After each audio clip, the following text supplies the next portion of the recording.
सरदार ॲग्रिकेम अमरावती या कंपनीतर्फे आज आपण दादाच्या शेतामध्ये आलो आहे। सर्वप्रथम यांच्याकडून आपण यांचा परिचय घेऊ। नमस्कार दादा, तुमचं नाव जवळ थोडा। गजानन श्रीकृष्ण पिल्लेकर। तुमचा पत्ता सांगा पूर्ण। धनज बुजुर्ग, तालुका कारंजा, जिल्हा वाशिम।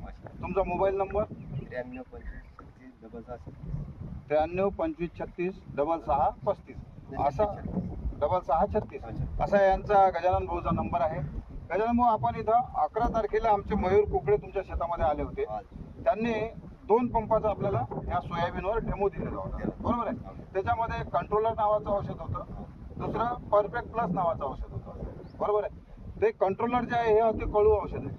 1.5 लाख पावरचं ते औषध आहे। बॉटलला जरी हात लागला तर पूर्ण हात आपला कडू होऊन जाते, बरोबर? तुम्ही स्वतः मारला त्या दिवशी स्प्रे? नाही, मजूर होते। दुसरे होते। तर ते तुम्हाला सांगतील का त्याचं कसं? तर ह्या 2 औषधीचा काय फरक वाटला आपल्याला तो आपल्या शेतामध्ये? थोडासा आवाज मोठा करा। क्वालिटी वाढली आहे, हिरवं पानं झाले आहे, पानं हिरवे झालेले आहे। तिथं नाही मारला आपण तिथं, आणि याच्यामध्ये काय फरक वाटला? पानं तर कचरेलं आहे, तिथं पानं कचरेलं आहे।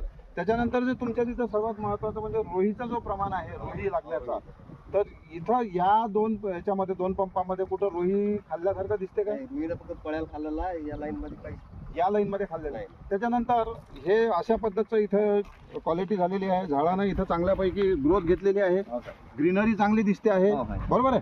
त्याच्यानंतर ब्रँचेस आणि पानाची जे कॅनॉपी आहे ते सुद्धा चांगल्या प्रकारे वाढलेली आहे। आता जिथं आपलं औषध मारलेले आहे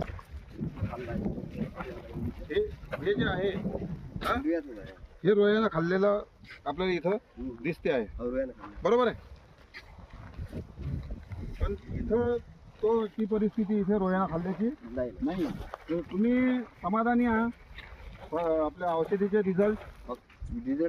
चांगले आणि इथं ग्रीनरी आहे, कीटक वगैरे दिसत नाही आहे, पानं काढले खाल्लेले त्या लाईन मध्ये काहीच त्रास नाही आपल्याला। हां, ठीक आहे। इकडे फवार आपण 2 डेमो तुम्ही दिले ना, हां, तुझा फरक दिसत आहे, चांगला फरक तुम्हाला वाटते? इथं ग्रीनरी चांगली आहे, ते थोडंसं जिथं आपण फवारा घेतलेला नाही तिथं थोडंसं पिवळसर दिसते आहे आपल्याला, बरोबर आहे?